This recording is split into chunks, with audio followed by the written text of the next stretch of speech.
Welcome, welcome, welcome again, my dear students. Ang sagwa, no? Kahit paano, nag-a-adjust pa rin ako ah, sa paggawa ng gantong learning materials, no? So, proceed tayo sa mga ah, key elements natin pagdating sa education. So, itong lesson na to, it will introduce you somehow for us to migrate sa new normal ng learning processes and methods. So, magkakaroon tayo ng paradigm shift. So, kailangan ko ng inyong kooperasyon at ang inyong motivation para sa ating pagkatuto. Although hanggat maaari, hindi naman tatagal to ng 20 minutes kasi ang hirap din mag-convert ng file into a video. So, hanggat maaari, nilimitahan ko lang to. Okay? Let's proceed. Hello again. AP Major. Bali, pandemic. Ha? Naalala ko lang kung sino nag-report nga ng term na ito eh. Okay, bali, pandemic.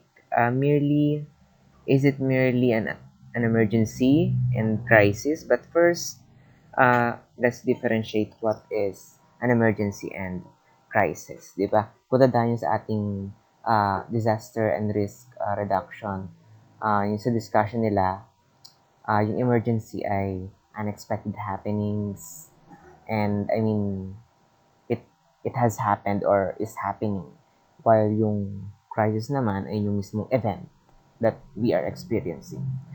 So, pandemic, although marami talaga siyang ruptures, nag-open siya ng iba't ibang entryways. At the same time,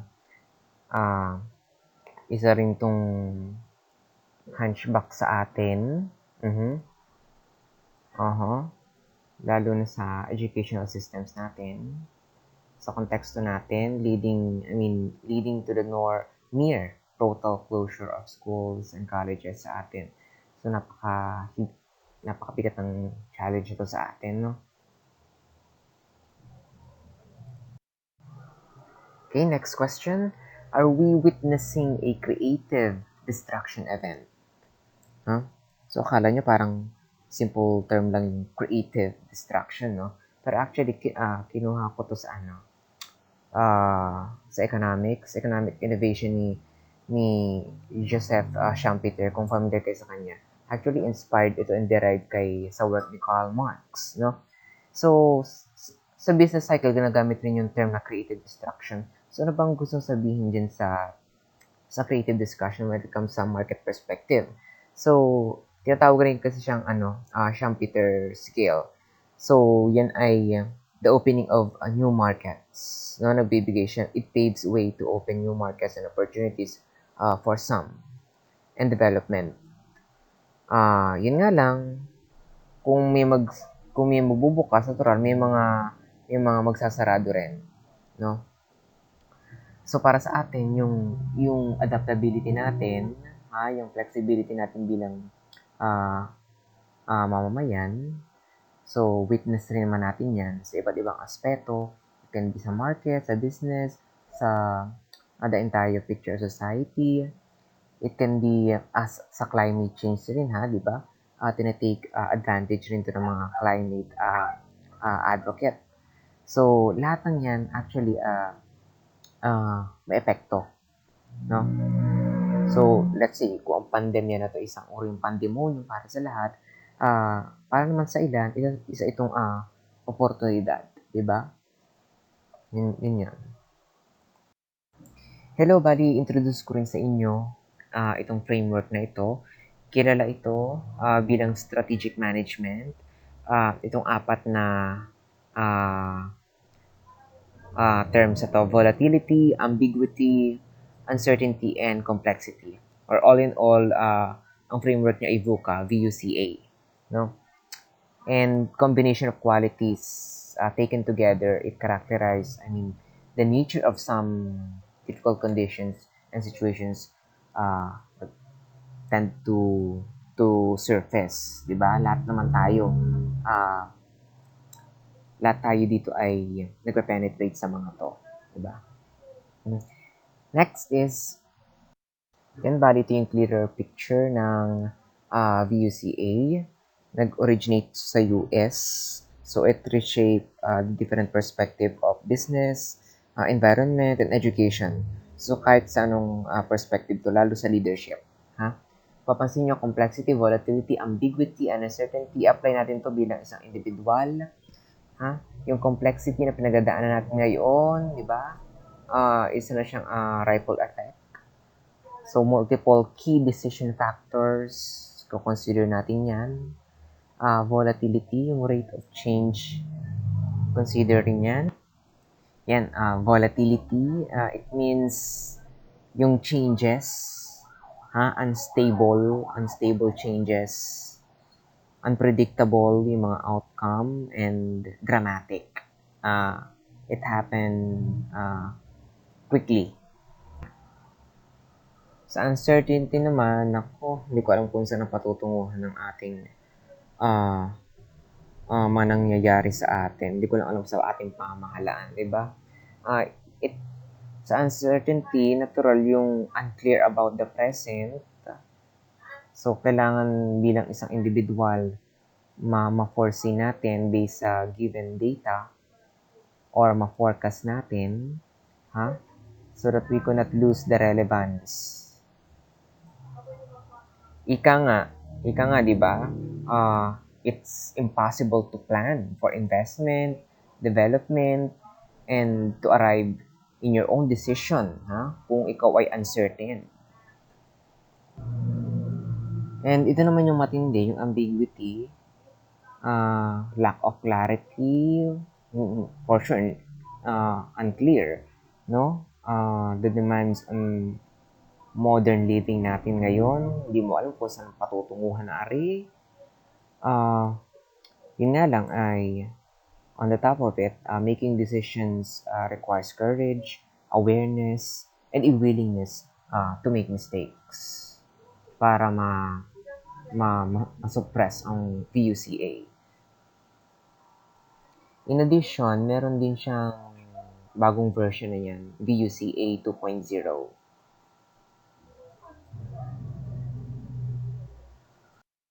Yan. Bali, yung particular meaning ng VUCA, yung relevance niya, often relates to different conditions like decisions, planning, management,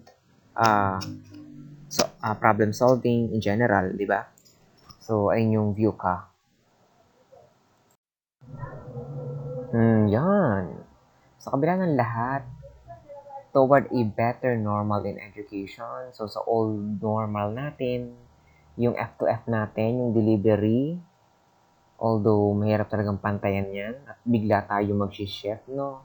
Competency-based curriculum, disruption-prone, considered na sa old normal yon ha?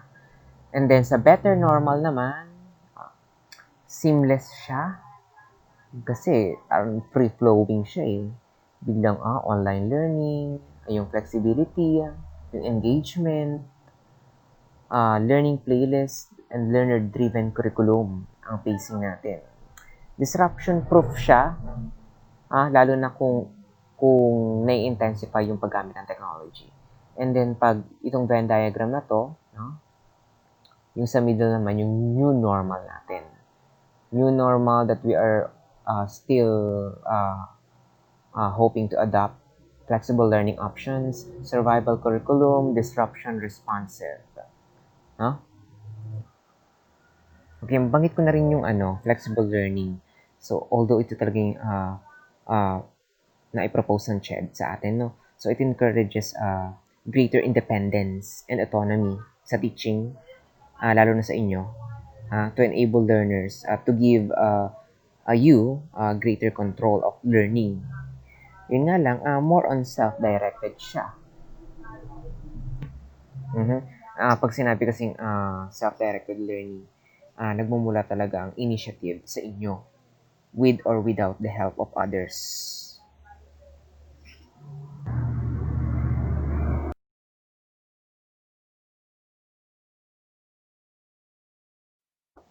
Yan, bali, ito naman yung building blocks of kay Jensen na research, yung brain-based learning. Although matagal na to eh. Paano kayo isang dekada na to yan? Matagal na.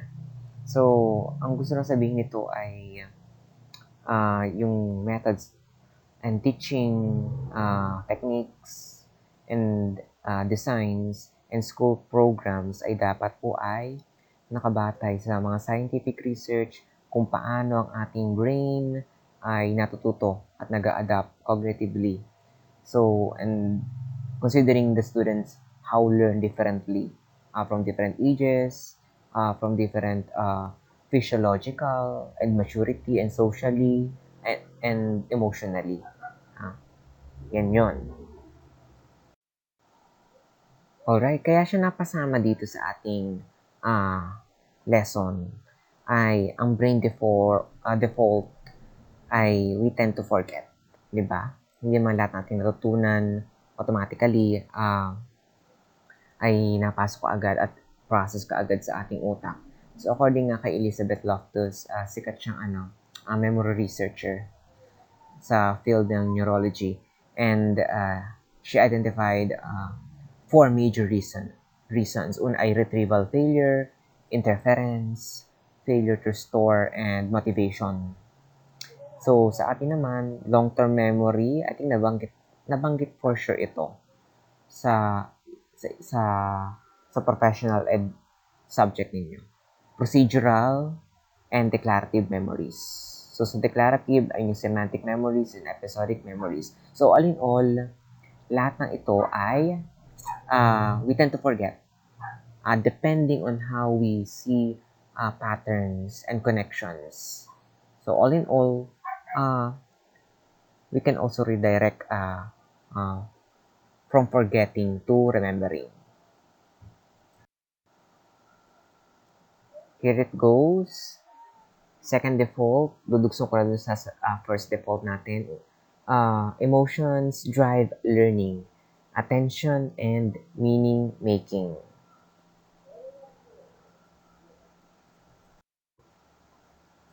Third default, the brain searches for meanings and patterns. Connecta na natin. Yung iba, yung may mga driven by mnemonics, kung ano pang suggested. Diba? So we tend to make pattern, notion, or representation, or commonly ginagamit yung term na schema. To associate something para mas matandaan natin.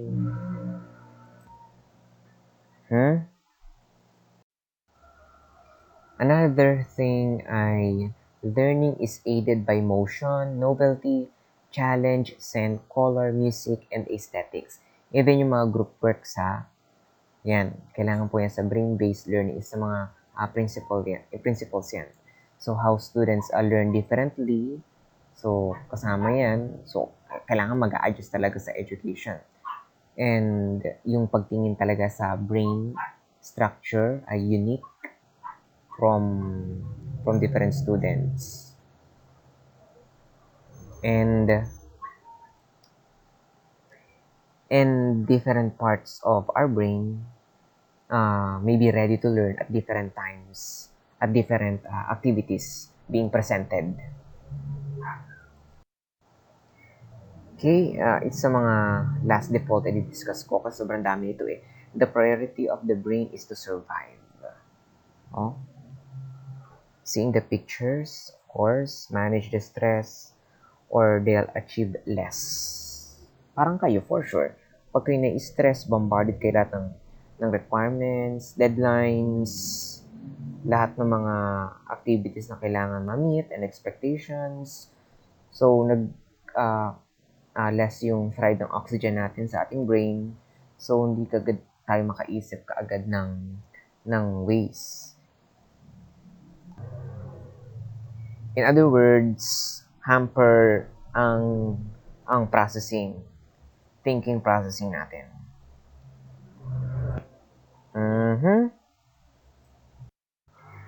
Well, ito nga pala yung another Venn diagram natin. Curricular approaches in the time of COVID. So, tingnan natin yung gitna na lang, ha? Yung white part. Modular distance learning, the goal is for learning to continue. Competencies are trimmed but still taught separately per subject area. Learners are assessed for mastery of most essential competencies. So, challenge pa rin to. Yun nga lang, ang isa pang challenge dito ay sa mga yung mga digital immigrants natin kasi um, nag-a-adjust pa sila. Kasi hindi naman magpo-prosper yan kung hindi naman talaga ready yung mga teachers and instructors para ma-implement ito. Yun lang po ang view ko, ha? Whereas yung mga other terms diyan, as asides, we will discuss this thoroughly sa next lesson natin. Next. In a tabular representation, ito yung magkakaibang, yung derivatives ng modalities natin. Face-to-face, online distance learning, modular, and print distance learning. Ha? It can be remote learning rin, ha? Huwag kayong mako-confuse doon. Although, didiscuss ko yun sa part 2. Next is, kung makikita nyo dun sa pinaka-bottom part, yung assessment. Sa face-to-face, of course, klaro yung grading system dun eh. So, online distance learning, at sa modular at print ay, yan, may pagka-vague dyan. Kasi kailangan clear yung targets dyan eh.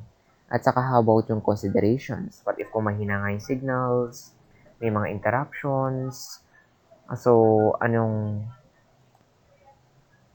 bali, anong nangyayari kasi ngayon, pag nag-adapt sila ng distance learning, anong nangyayari? Yung tinatawag nating ipsative assessment, IP, S-A-T-I-V-E, as in ipsative. Ayun yung term. Ibig sabihin niya, kino-compare yung current result mo or performance dun sa previous ones. Na, let's say, yung previous o yung dati ay yung ating face-to-face, which is, may pagkamalabo yun, ha? Kasi, for sure, kung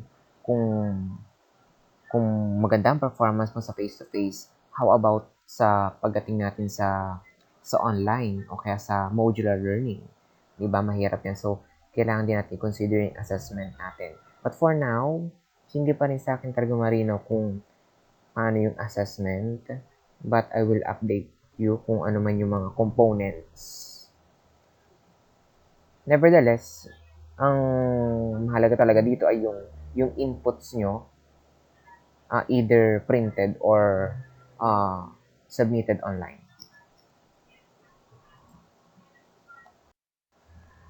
Yan, bali ito yung mga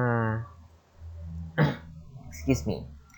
Bali ito yung mga common online platforms sa ating gagamitin. Facebook group, Messenger, YouTube, Canvas, high school lang to, sorry. PDF. Ha? So, pag may time kayong i-download yun, available naman yun sa ating FB group bilang repository ng ating learning materials. Ha? So, please be updated kahit once a week. Ha? Kahit once a week ay bisitahin po ninyo ang FB group natin. Okay, then, academicians, dito na natatapos ang ating part 1. Bali, sana may natutunan kayo. At same time ay may quiz tayo. Quick assessment naman to.